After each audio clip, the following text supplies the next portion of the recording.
Hello, everyone. You are welcome.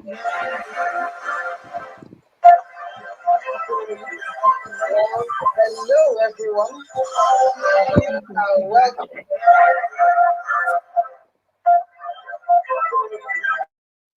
Alrighty.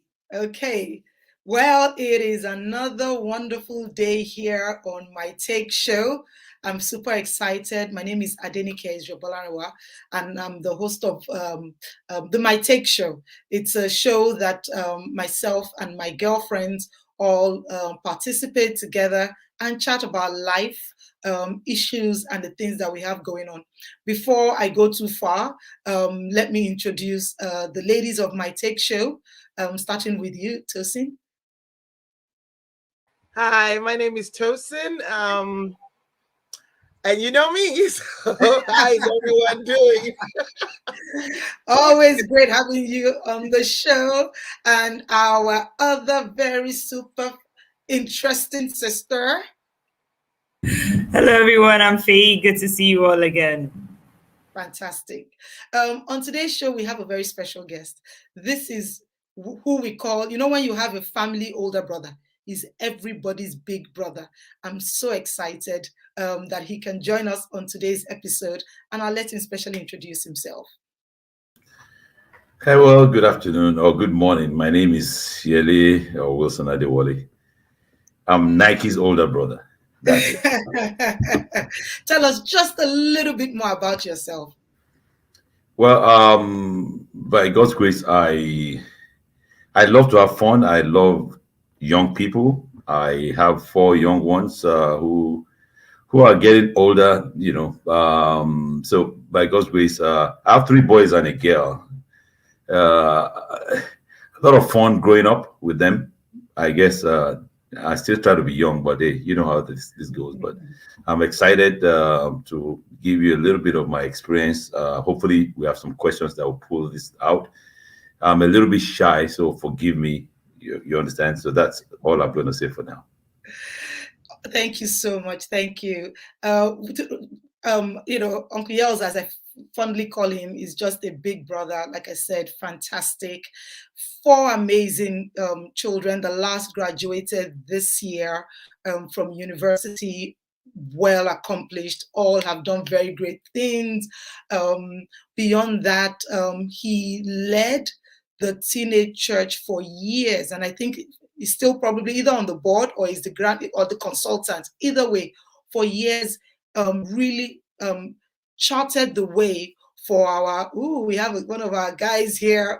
Oh my goodness, so good to see you, Michael Thomas. These are all the folks that he's a big brother to. For years led the teenage church, and for anyone who's had a teenager, it takes a lot. He was the perfect man. He's just that sort of person. So we're so excited to have him on the show. Literally, he's traveling, he's in transit. We grabbed him, so we're going to enjoy him for the first half of the show, and then we'll continue. Today's First of all, let me introduce My Take. I already see a couple of new people here. My Take is a forum where we ladies hang out. Like I said, my girlfriends and I, we love to chat about everything that goes on in life.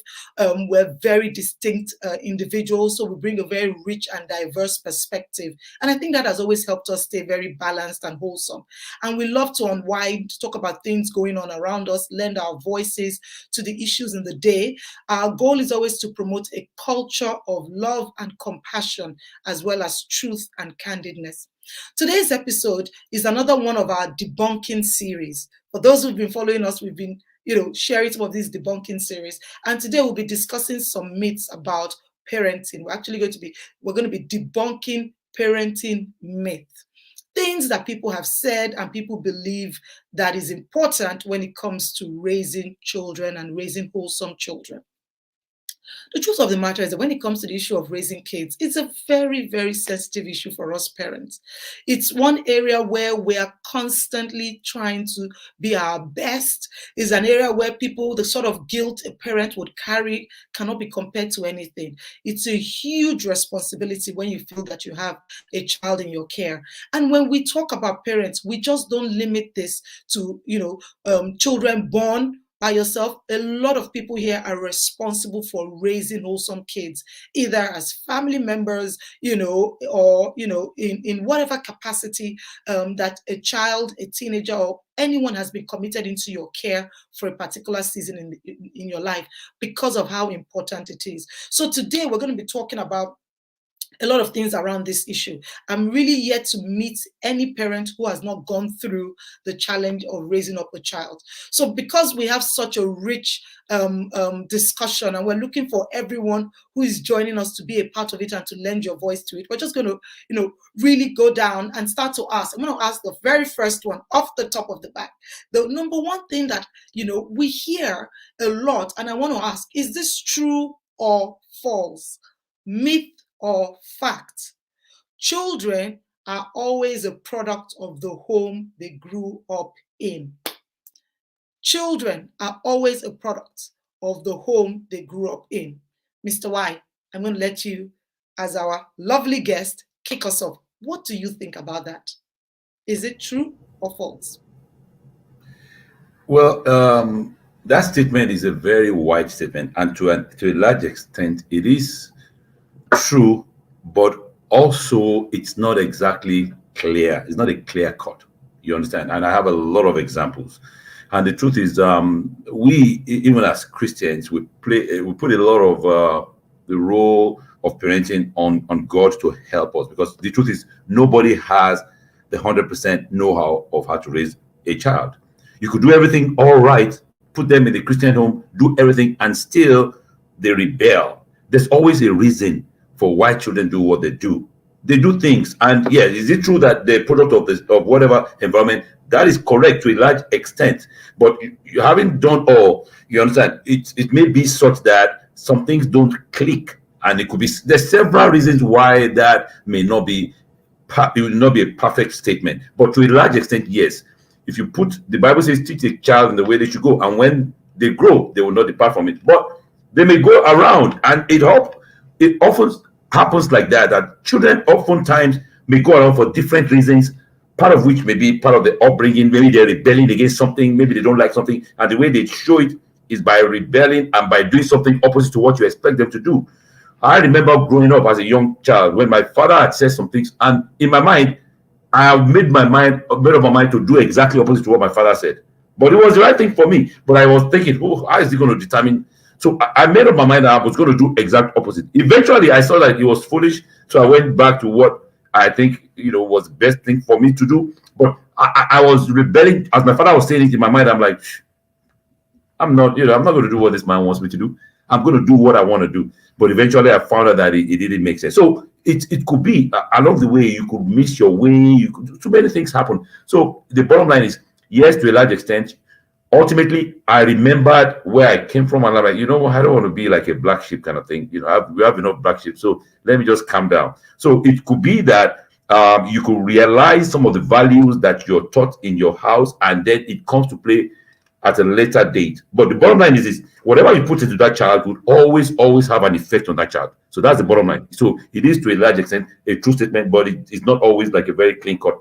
You expect everybody wants a perfect child. I don't have any perfect children. So, but hey, you're Pastor Nike. I know you have a lot of better skills than me. So I don't know, but hey, that's my opinion anyway.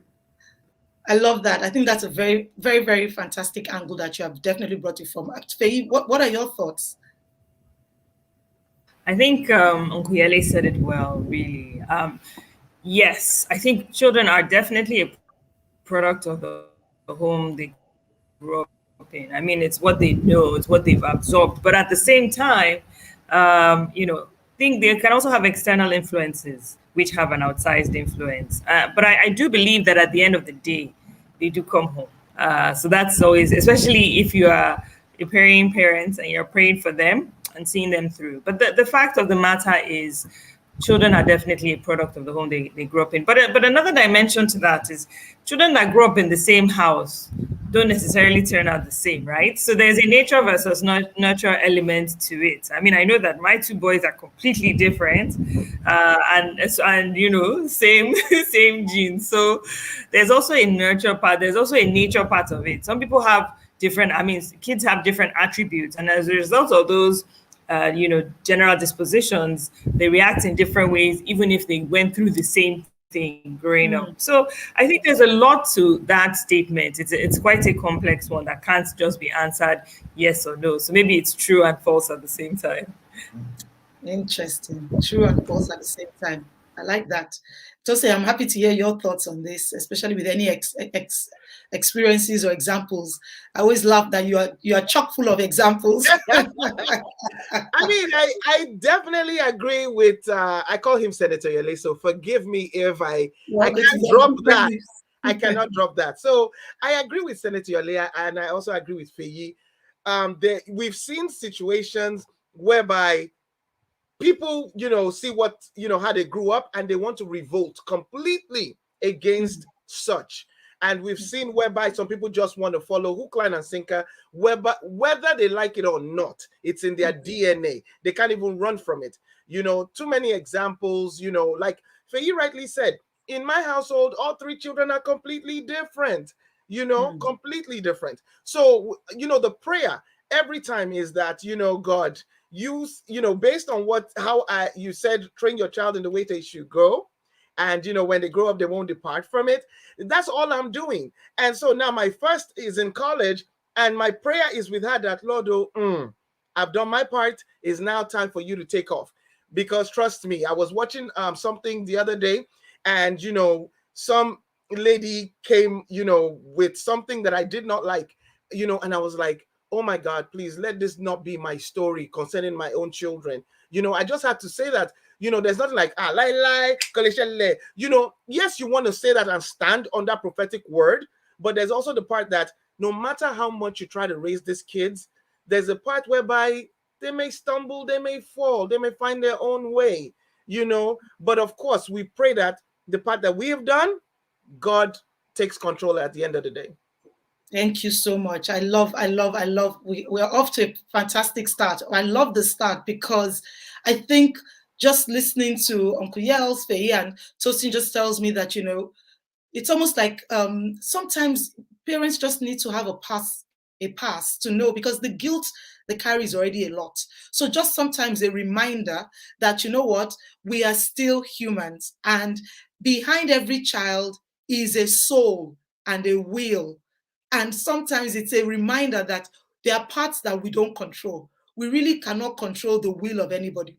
Even God does not control the will of man. He expects us to yield to it. So as parents, it is true and false, like we said, that yes, largely there's a responsibility on us, because children would mirror and they would take as sponge whatever we raise them up with.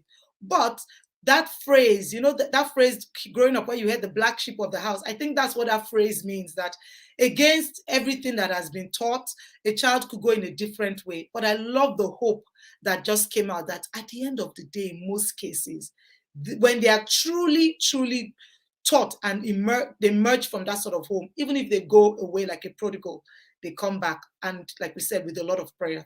So very comforting, very encouraging, very much, when people hear that, and you start to feel guilty, on the go, be free and just put everything back to God. So next one. The next true or false statement says, children should always be rewarded for good behavior. And I think this is sometimes, and I'm looking at a balance here. Again, I'm going to ask true or false as we all answer it. But my initial take on this is, I feel that sometimes we those of us here have grown up with a certain kind of background. A lot of us had our formative years, in an African background, and most of us are raising our children, or we've raised our children in a typically non-African dominant background in terms of the environment and the culture. And I think that sometimes, we try to balance developing a child with good self-esteem and all of that, making a child feel, wholesome and everything else. And then at times I balance even when you supposedly did a good thing, you are told, it should have been me that should do it. Sometimes you wonder that, can I just get some love in this place? But should there be a way in which we should approach this? Can it really, is it always the case that, we should be able to speak? And does it impact our children, how we raise them by rewarding and encouraging such behavior or not? And I'll leave it open. I don't know. So for me, I think the word reward makes me think, no, why do you have to be rewarded? It's my expectation that as a sensible child, you should you should behave. But I think it's useful to acknowledge good behavior, right? So I do try, especially for a child that is struggling in their own, that what they did actually was hard for them. Then you acknowledge it, because the same thing can be easy for one child to do and difficult for another child. So I think I like to encourage, my children when I see that they've actually gone above and beyond. So I always focus a lot on the effort. I focus on effort as opposed to thinking that they automatically think, like my younger one is always saying, oh, but I did well in this and I did well in that. And I'm like, and so, because he always likes to focus on the positive. And I'm like, no, let's also look at the negative as well. So I guess there's two ways to it, but I don't think always. I think it's good to acknowledge so that they are encouraged and they continue, but not always reward.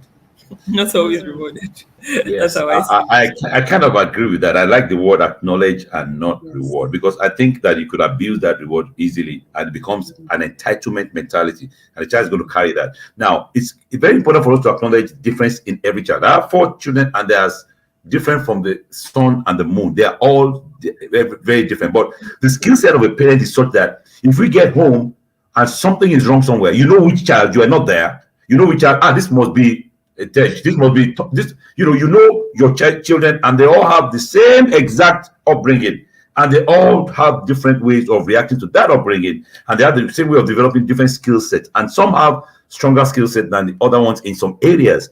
But it is important for us to acknowledge what each child carries, and to always remember the very important thing: God did not make all children the same. The only difference is the same parents. I have 8 siblings. Do you understand? Mostly boys. We're boyhood in our house. We only have 1 sister. But I can tell you, my sister has as much traits of all of us combined together. She's tough. You understand? And she's number 1. She's the first. So my daughter, I have 1 daughter also who is number 2. But she also acts like that also. Sometimes I'm like, God, I wish this girl would just not be like. The mother will say, oh, she's like you. She's not, doesn't care, not afraid. You understand? Not afraid to fail. She takes on things. I'm like, please calm down. You're a woman. But those things don't work with her. So I'm like, can't you just even be like your brothers? Can you just calm down? So what I'm trying to say is this: they all have the same things that we put in them, but they have different DNAs, and the way they react to it is different. So acknowledging that the fact that God made everybody very special, very different. They all have their different things. And then, of course, the children always like to know, who's your favorite? Who's that favorite? And I say, I don't play that favorite game, but guess what? They all know that you show some particular, you show some kind of a favoritism towards some of the actions. They know, and I kind of discourage it. Tell my wife, come on, calm down, woman, don't show anything. So we kind of like talk about it, we laugh about it. Everybody says, oh, nobody's my favorite. All of you are my favorite. We say, mommy, we know. So they know things that, because behind you they talk, they have their own conferences, just like you have with your spouse. So they have their own thing, and they make their own debates, and they have, oh, this is your number 1 candidate, you are number 2, I'm not, So they trust me, they have their biases. A lot of, you'll be surprised what children know that you don't know what they know. You understand? So it's important for you to understand, but acknowledging every child as a special child in that category. I call them, I'm a little bit of a wild dad. I like to hail the children. I hail them. I tell them, you are number 1 in your category. There's nobody in this category that's better than you. You are number 1 in this category. Even if it's bad behavior, you are number 1. Nobody can beat you in this one. You are number 1 in this one. So everybody becomes number 1. Say, Dad, what am I? So growing up, you just have fun. You are number 1 in this category. So just acknowledging that they are all, because you put the same effort, and then they all just come out and be like, where did this come from? This is not from me or from, But hey, that's why God is God. He knows more than what we know. Our job is to put in those children and to pray to hope that at the end of it all, they will have imbibed a lot of the value system that we put in them, and they'll be able to react and become useful to society. That's all we can hope for. Do you understand? That's all. Yes. Yes. I can't stop laughing. I can't stop laughing. And so Number many one in things. this bad behavior. I'm You telling number you. one. Nobody, you are the only one that does this one. Nobody can beat you. So Senator Yele, you hit on something that my children are always accusing me of. They think I have a favorite when I don't even show any ounce of favoritism. I feel from my own end that I am being, equal opportunity type of parent, but they're always saying, accusing me. Should a child be rewarded? I agree with all of you. You can acknowledge, because like Senator Yele said, you do not want to give them a sense of entitlement. We don't get rewarded for all good behaviors that we do. So we should not set our children up for failure, whereby the moment they get into the world, the adulthood world, and they don't get it, it demoralizes them. And we don't want that. So that's the reason why, for the big type of acknowledgements and things like that, yes, you celebrate graduations and getting this big award. Yes, we get it. But for good behaviors on a normal day-to-day basis should be a standard. Just like Okpa said, it should be a standard for us, for them to say, that's how you're supposed to behave. So I should not be giving you a cookie or a treat for such, behavior.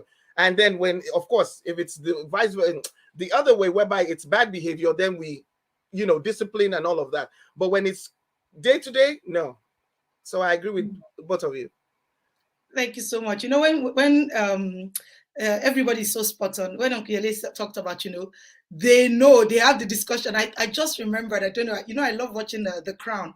And I remember one particular episode. I mean, it's supposed to be semi-fictional, where, the prince was talking to the queen, and he was saying that, I don't know what they're talking about. And he said, oh, but, we know children. He said Margaret Thatcher mentioned casually that her son is her favorite. And the queen was like, I was surprised. How would she just said it like that? And he said, but everybody has favorite. And I said, no, I don't. He now looked at her and said, of course you have a favorite out of all these 4 children. Of course we know who your favorite is. And she felt was, and she now said, do you have a favorite? And he didn't even blink. He said, yes, now. Anne is my favorite. He just said it like that. And Kele is so funny because they also have boy, girl, boy. And if you watch the show, I can imagine she was very much. And so I remember the queen now said they should have a meeting with all the children. And then she invited all of them. And as soon as she started inviting them, she said they shouldn't tell each child. They should just plan dinner. When she met with them, she found that all of them had spoken, and they said, Mom called me too. What do you think is happening? So they had a conversation before they even met with her.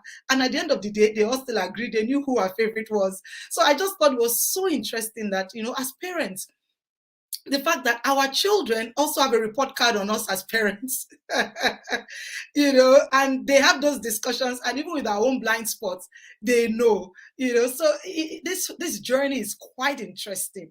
But if I come back to the third myth, and one is very interesting, it says children of divorced parents always end up having relationship issues. Children of divorced parents always end up having relationship issues. I have my thoughts on this, so happy to see, I'm going to ask Tosin, maybe what do you think? What are your initial thoughts? Okay. How do I say this? I do have a couple of people that, in my circle that are divorced and all of that. So, I mean, they don't want to emulate, if they see something, okay, they're now in a broken situation and it affects them deeply, even though some of them may not vocalize, how it affects them, but it does affect them. And so it's either that, they fall into the same cycle of what, they just experienced, or they vehemently stand and say, you know what, I'm not going to fall into this situation. But yes, even us, as well, don't have perfect relationships or things. I don't think each one of us got it right on the first bat. I'm sure we dated a lot of frogs before we found our prince, So a lot of them do have issues, relationship issues, but I can't vehemently say it's truly a myth whereby it captures everyone. That's the way I'll say it. But yes, you know, even the good ones that come from two-parent home have issues. Why won't some of them, you know, experience such? Interesting. Well, if I can I add chip into that a little Absolutely. bit? Now, Yes, I was about to say from your experience. yeah, from my experience, I find that statement it's a general statement, and the fact that you're from a divorced home does not necessarily mean you're going to have relationship issues. Remember what we said is a learning. Building a home is a learning curve for a child, and the child only knows what it learns in the system that it grows up in. Now, there's some divorced homes that have excellent have divorced homes that the parents are still in excellent communication, and the children see that and they don't really feel it, but they're growing up, I'll say, in a little bit of a more normal environment. And I've seen homes that you have a father and a mother whose homes are almost like war zones. You're better off not being together because you emit toxic energy every day, and the children are so used to the toxicity and they shy from it. So now the child can take that either way.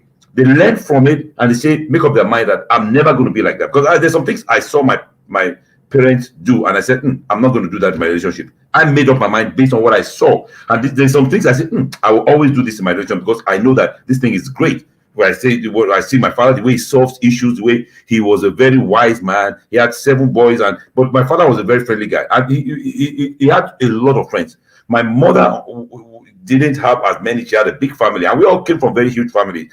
And in that system, there's some things that are good. There's some things that are not so good. So I personally made up my mind that, you know what, I like what this guy is doing. I like the way mom answered. I'm going to take that and I'm going to use that in my own home. Now, I'm imagining that the same things the children will go through.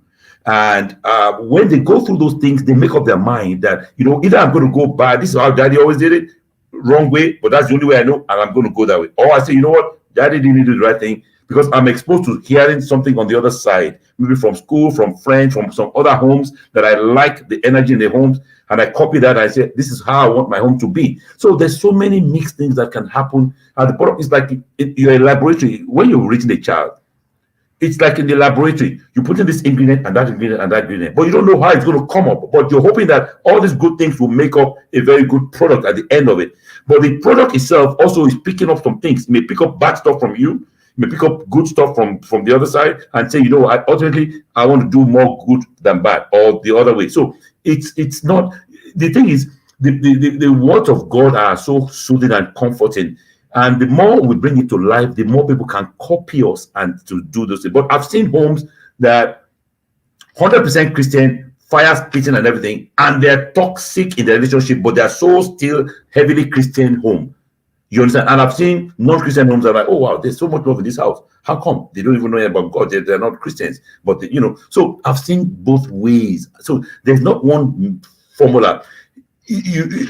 Ultimately, if you show love to the child, even when they go wrong, they make a mistake, they will still say, you know what? Okay, ultimately, just like the prodigal child, after all this stuff, the father raised both of them. And one said, bros, give me my money, let me go. And he went. And eventually, he came back. You see that thing? He came back. But he had, because if he was a child of pride and says, you know what, if you know that your father doesn't want you back, you will not come back. He would rather die poor in that place. But he knew that, you know what, dad will forgive me, because he had gotten those things from his living with his dad and his mother. So he knew that if he came back, even though he had done something bad, he will be forgiven. He will kind of be welcome back. Even though in that same household, he had a perfect child who didn't do anything wrong. And then he's wondering, why are you rewarding this guy who's a bad boy, who is disgracing our family? Why are you rewarding him? Why don't you cast him out? You know, I've never been bad. It happens in our families like that also. Children who never really give us any trouble, who have been good, and you have some who are really like on the other side, and you want to work on them. So it's the love overall. The children learn that love conquers all. That's what I would just say. Thank you. Mm-hmm. So true. I'm looking forward to hearing, thoughts from even those of, from our audience. Please feel free to chime in.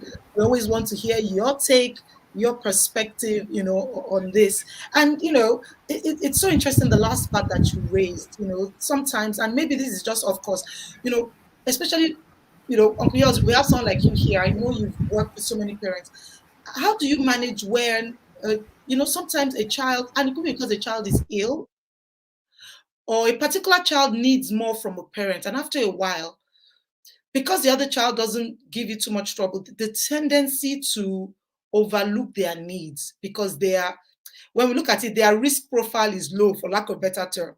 The risk profile from this child is low, but one has a higher risk profile. So you put in all these mitigation steps, and you can end up with a child who years later there's a sense of pain, or that they feel that they didn't get the best from you because you were so busy.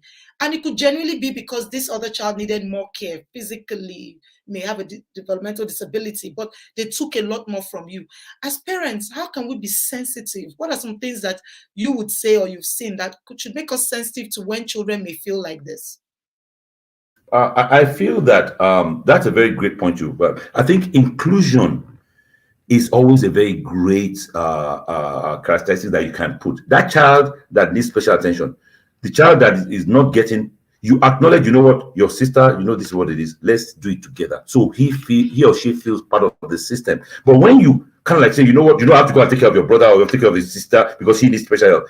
There's tendency that over a period it becomes resentment. But it's a part of the project. So, you know what? It's you know you are the big sister or you're the young sister. You know your sister. So or your brother. What I'm saying is, if you include them, if everybody is part of solving the problem, then the resentments will be reduced. Do you understand? I say, you know what, Joe, don't worry, you're own. We'll celebrate you. Don't worry. Let's just take care of this one first. If they feel part of the solution, they're not going to be. But most parents don't. They just say, you should understand. You should use your brain. Don't you see that your sister is sick? Don't you see that your brother is sick? Please.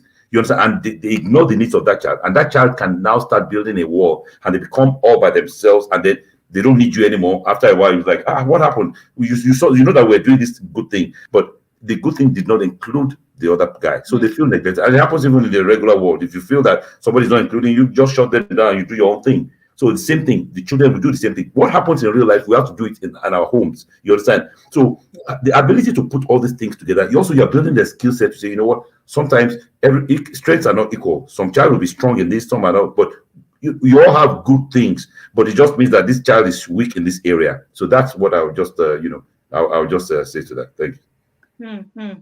No, that's such wisdom right there. Very create an inclusive environment at all times in the home. Quickly, I just wanted to add that, even if you bring the well-behaved or the child that does not need that much attention into the fold, a parent should also pray for grace that they also focus on the other child, so that the child does not say every day, I'm always focused on, my sibling that is asking for all the attention. When are you going to focus on me and my goals and my life? And, I don't need all your time, but I just need a little bit of your time. So the prayer is that, parents in such situations should pray for grace, that they take time out to also focus on the other child, so that they don't leave the home feeling that my whole purpose was just to serve the other sibling.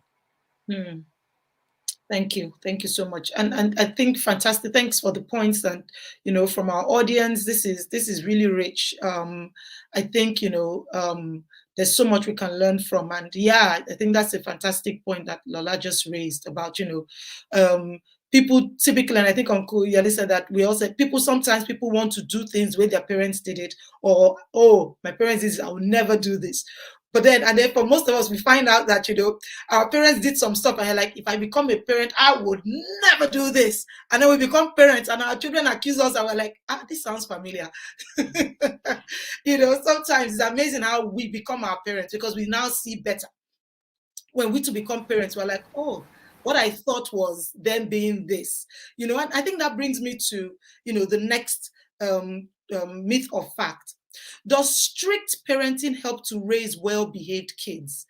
And I think in today's world, I'm happy for us to flesh out what we all call strict, because it could vary. So I'd like to hear everybody's thoughts, but, does strict parenting, because how many people, I cannot forget. I remember when I used to do some, consulting, and I used to travel for work. I cannot forget one particular day, it's one of those days when you're so tired, you just want this flight to take off. And as we are just settling down, you hear a noise that lets you know this is going to be an interesting flight. This child did not want the parent to put their seatbelt on. There were 2 rows behind me. And I heard all sorts that day. And you know how it is, after the other passengers were all giving ourselves the look. And although, it was, you hear the child says, no, don't you touch me. I don't want the belt. I don't want the belt. Like, sweetie, we have to take off now. And you could tell the father was like, I don't know this child. I don't know this family. The man was just like, at one point, the man was like, stop it, stop it, stop it. And then the child was like, don't you tell me to stop it. I kid you not, this child was about 3.5. She was wild. So all the way till we took off, she cried and wailed. Then we were off in the air, then they took off the seatbelt. When it was time, she had some funny behavior. When it was time to land, we were all ready. She went off.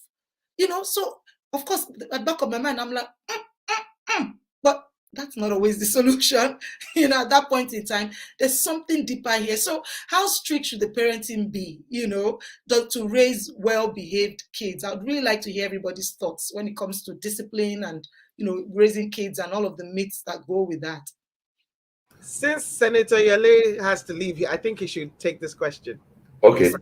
All right. Thank you, Lady Toss, for throwing me under the bus, man. But anyway, I'll answer that question. Now, I come from a family where we were brought up. I won't say my mother was very strict. My father was a little bit more of the loving type. He never beat you. My father will beat you once every maybe year. And for you to get beaten by my dad, you must commit a capital offense: lying, bringing the family name down, stealing, all this kind of stuff that you can, because remember, we had a lot of boys. So if you did any of those capital offenses, then you will be beaten with a belt at 6 a.m. in the morning, wake you up, and then you get your belt and tell you why he's doing it. But very rarely, daddy doesn't beat. Mommy, on the other hand, was Muhammad Ali, punching any which way she can get a slap on you. So, but that's how. So she was like, mommy was so funny. We laugh about it now. When you have 7 boys, mommy would buy stuff for us for school, and she will beat us before we take the stuff, like school supplies. He will beat us and say, you know what, this one. So you get beaten. So if you lose it, you're a dead person. So that's it. That's bottom line. So now, coming from that background, when I started with my wife. And my wife would scream. She was screaming one. And then I would now call the children. I would beat them just like my father. I will only beat them for like major capital offenses. You understand? Don't destroy my family name. That's my family name. We always say it. Don't destroy my family name. So for those kind of things, yeah. But every other thing, I'll just say, my God, leave them. My mother was so skillful that she would punish us because daddy was not home. When daddy is coming home, for example, if you have to stoop down, I say, everybody see how my hand is like that. We have to stoop down. And then punishing for all the stuff that we did, you're playing some tricks here and there. And then when daddy's coming, when she hears the honk of daddy's car, she'll say, go to your bed. But we don't want to go. I want dad to see me sweating, I want dad to see suffering, that I'm a slave in this house. But mommy said, go to your bed. Then so when we go to bed, we'll not be crying. And daddy said, you're not sleeping. What happened? Next day, you're a dead person. But hey, that's background. But we used to have fun and make fun of it. We all make fun of it because we're just a house full of people. Now, I saw the same thing with all these 4 kids. Some in my household, for example, the kids, they will not commit any offense. Some are prone to a daily offense. You understand? Some are in the middle. So it's like, but all this, we're hearing the same thing. So now the children would rather their mother slap them and beat them and then stop it.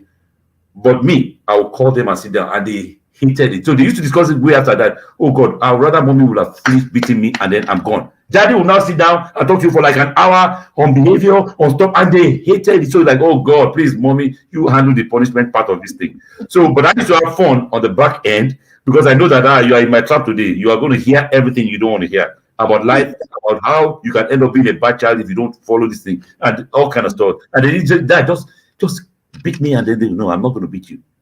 Occasionally, I'll beat them when they're younger, but I feel that after a certain age, maybe like 9 years old, I don't think it's a good thing to beat. I don't really like to, you understand? I've been known to be. One day I was, my grandmother was home, and I think it was one of my daughter or something. And I was so upset what she did, and I took the belt off from my part, and I would run after her. And the grandmother stood there. Yeah, I said, mommy, please move. This girl, I must beat her today. And then we were all running around, but I was doing more of the shakara than the beating, just to let her know that I would do it. And I'm crazy like that. I can do it. But I just want you to know, don't be messing with, don't come and mess, don't spoil our family name. That's the bottom line. Whatever you want to do. So discipline has to be mixed, because also sometimes when you are too strict, it has a negative impact on the children. You understand? When you're too strict and too disciplined, it may become something in life that it's not a good trait. You understand? Because bottom line is, why you discipline the child?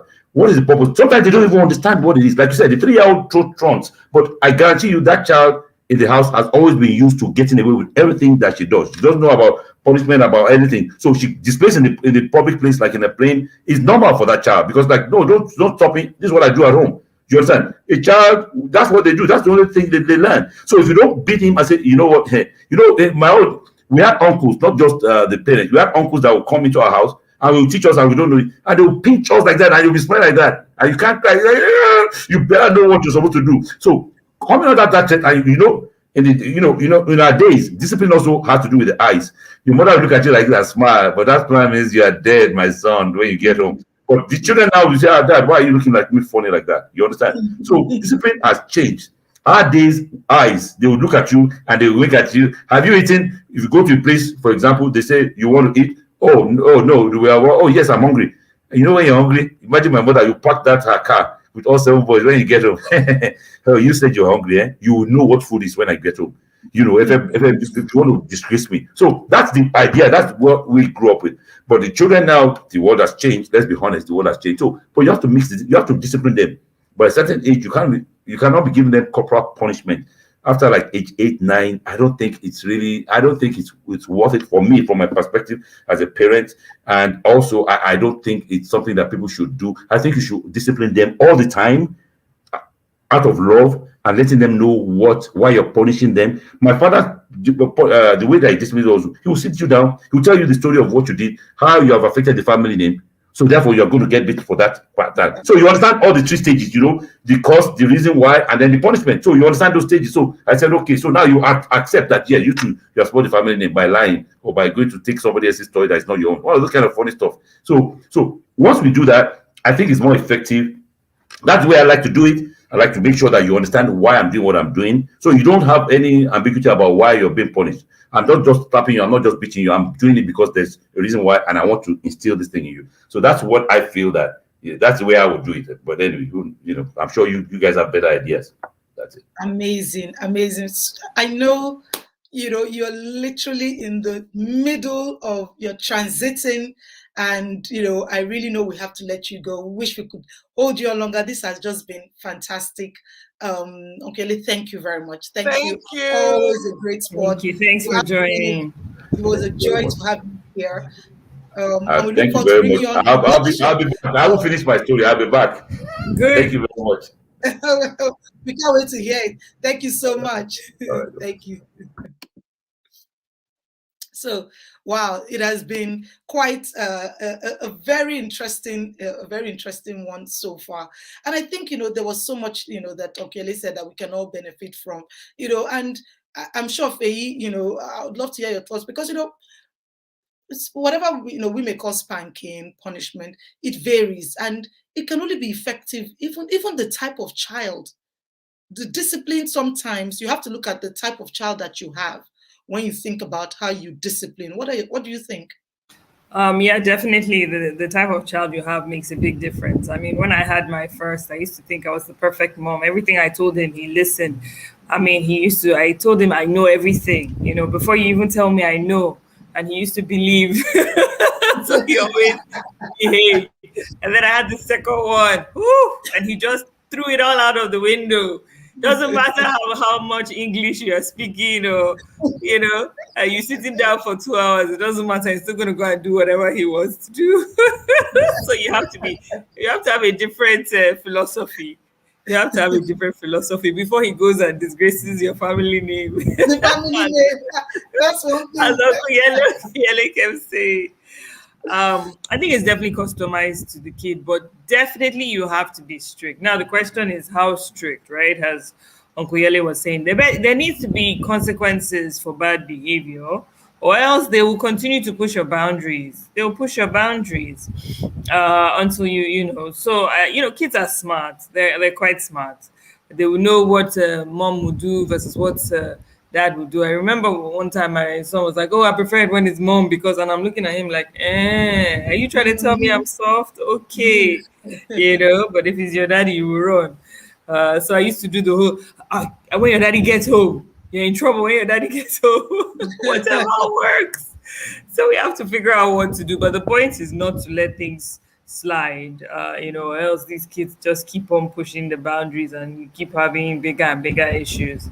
I definitely think strict parenting is critical into raising well-behaved kids. I mean, it's actually interesting. It was Obiele's sister-in-law that showed me this passage in the Bible that says, "Folly is bound in the heart of a child."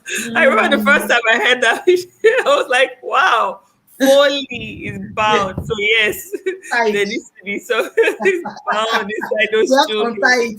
We have to get it out by all means possible. Yes, So, yeah. absolutely. Anyway. And Yeah. it's even interesting because it says, and like you said, another translation says, "Foolishness is bound in the heart of a child, but the rod of correction." So even, and I love that scripture, is even the prescription for it. The scripture says, "Is the rod of correction that removes it." That's how when it comes to children, that's how it's removed.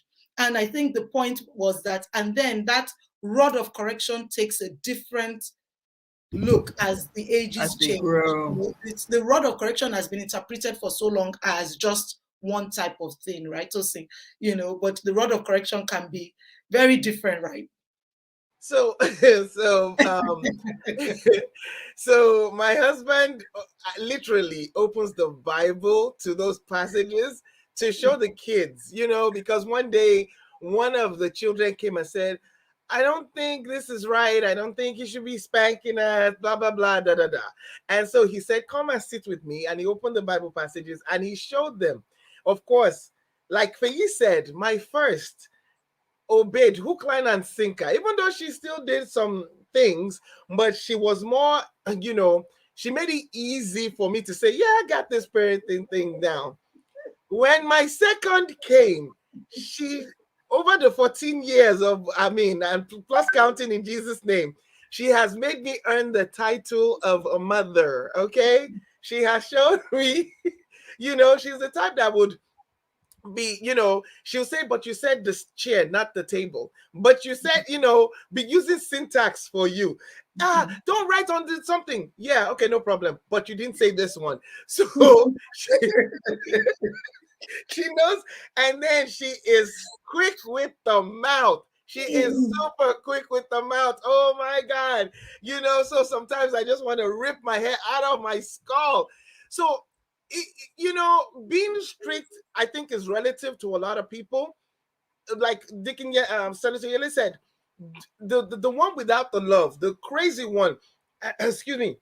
I saw a news report that a lady, because her son used something, she took a gun and she shot him. Another one, beat the child so bad, black and blue, and all the manner. Those are the type of strict parenting I will never co-sign for. The one with love, whereby you are trying to bring out good at the end of the day, is what I subscribe to. And also, don't be so tight.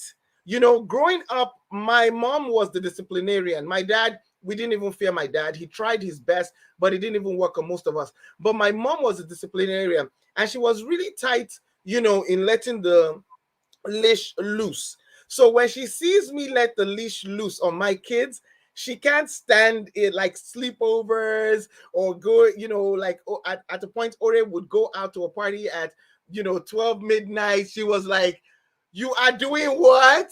And I'm like, I would rather, do certain things under my watch and monitor, as opposed to, being so tight. You can't do this. You can't do that. You can't go out with this friend. You can't go out to this place. You can't do all these things. And then and now she's gone. My daughter is gone. So it's good to be strict, but also loosen the reins, because these people are going to leave you soon, so don't be so tight on your strict parenting. Yeah, thank you so much. I think that is that wisdom to juggle it, and juggle it for each child, is a parenting skill. Let's see if we can squeeze in one last one. It's amazing. This has been such a fun show. I've learned so much, so much. And thank you so much, everyone who is in the audience, who's joined us. It's been nice having you here. The last one says, having fights in front of the kids can leave them traumatized for life. What are your thoughts? Having fights in front of the kids can leave them traumatized. Because Uncle Yours was saying, that there's some homes, and this is not to bash anybody, but they're just, the truth of the matter is that sometimes life doesn't always play out the way we expect it to, and so sometimes, families have challenges, families have troubles, they have issues and the rest of it. And like I said, there's some homes that you grow up and it's World War III at times, or those sort of things, or there's some homes that, it just looks like, or maybe the idea is to look like the Joneses, everything is perfect. I mean, is it a true or false statement? Let me first of all hear what you guys think. Let me, Faye, what are your thoughts?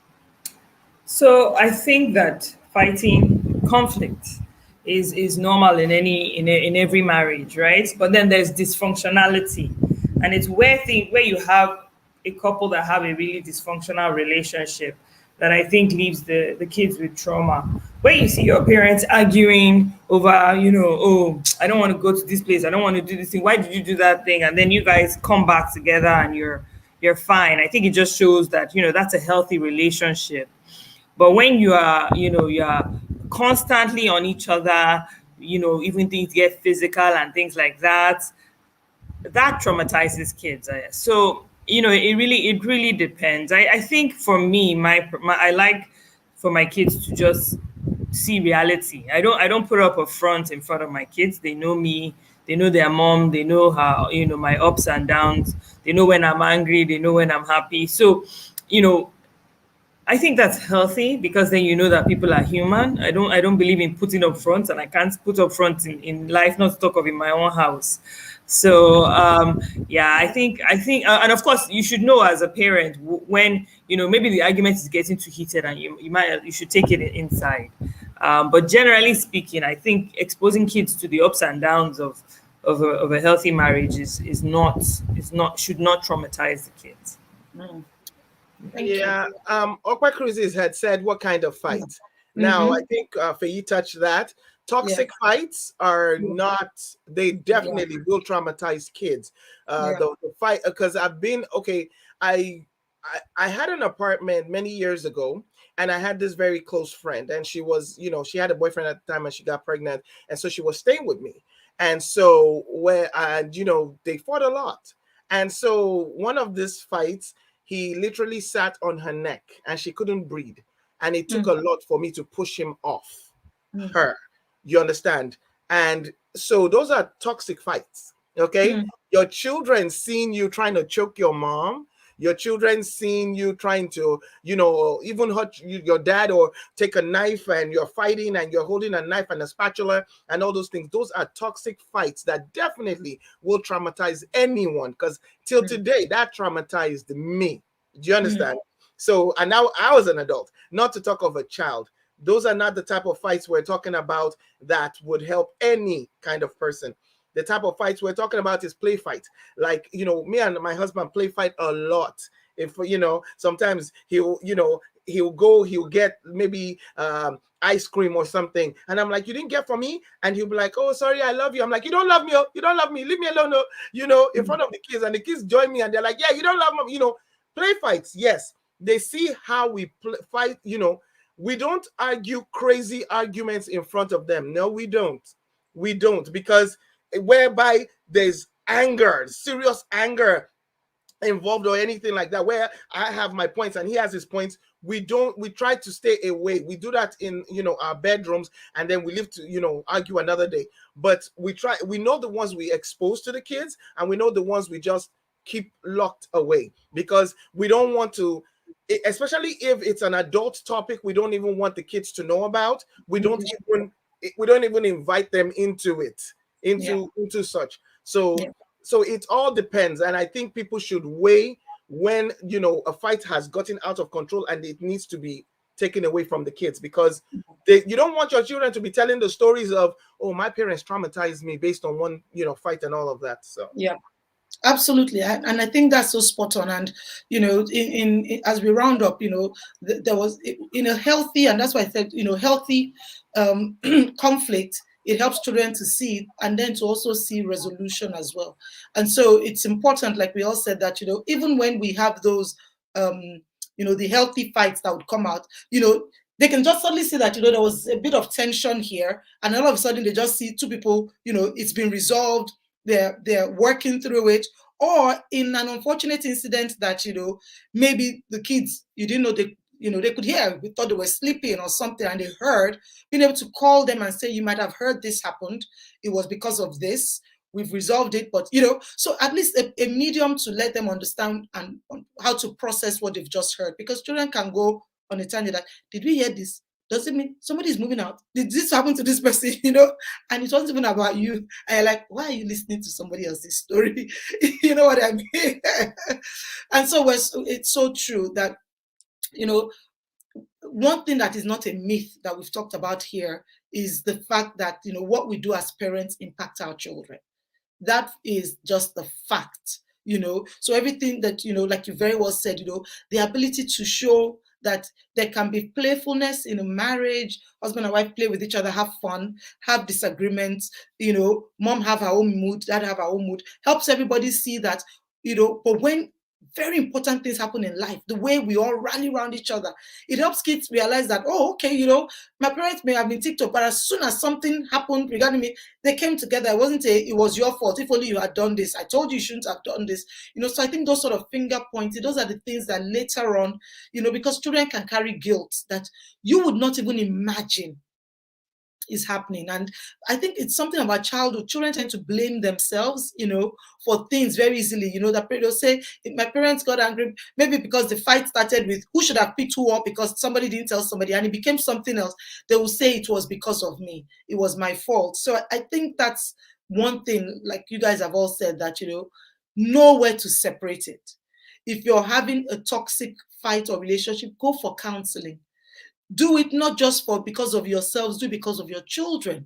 Let them understand that in some situations there might be a need for outside mediation to help you. And these are the things I think it's very important, to really, bring these things out, that, there will be misunderstandings in a family, but there are certain types of things that are closed doors, and we must be sensitive to it. And I think that's what Lola will say. I personally don't think it's a good idea to fight in front of the kids. Some kids can't handle it. And I think that's kind of what we've been talking about, that, the family is different, and it's important to be sensitive. I feel that if certain things occur, I think where it's challenging is where children see the fight and they don't see the resolution. You know what I mean? That once they see that two people can be matured enough to say, and then, when this happened, I realized I shouldn't have said that. I was frustrated. Then they understand, oh, okay, because they see people acknowledging their errors and the rest of it, and not just, overshadowing it. So absolutely, we only have 2 minutes left, but like we always say here, the one thing I want to say is, I think we said one fact, which is that, as parents, we influence our children. And I think the second fact is that, God is the best parent ever, for all of us, and gives us the best model. And the word gives us the right model if we get into it and we're real and we address issues.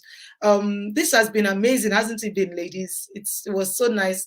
We could go on and on and on and just chat as we typically do, but the show has come to an end. But we're super excited. We're gradually coming to the end of season 2. Thank you so much for joining us today. Our 11th episode of the season. We have 12 episodes. Wow. Our 11th episode is going to be, 11 and 12 is going to be a 2-part series. And we're going to really be going to town. We're going to hit this road. The next 2 episodes, we're going to go there. Debunking relationship myths, part 1. So there's going to be a lot that's going to come out of this. Controversial, you may not agree, but you know what? Let's get ready. So please join us on October 2nd as we talk about debunking relationship myths, part 1. What are the things that you've identified in relationships, any relationships, during dating, things you hear, things we're told, things we're advised by parents, things people told us. Is it really true? Things you've been told in counseling, dealing with men and women. So I think it's important. I see Lola saying, that having a conversation with children about any tension or what they might have had. Okay, so just really just buttressing that point. We all pray that God will help our children to grow up in loving, wholesome homes. That's that's everyone's desire. And where we need help, please, I think that's one thing that we believe very strongly on this show. Please have a circle that you can reach out to. Not a circle. This circle, the circle of ladies on my take, we tell each other what you need to hear, not what you want to hear. I think that's what helps us. And we not like it, we may yell, we may get off the phone, we may say, bye, Felicia. And then we come back and say, all right, I've heard, I did it. And so please have that circle. That's part of what we want to be. Have a circle where people are free to give you their own take in your lives, but people that you can trust and have the same values as you have.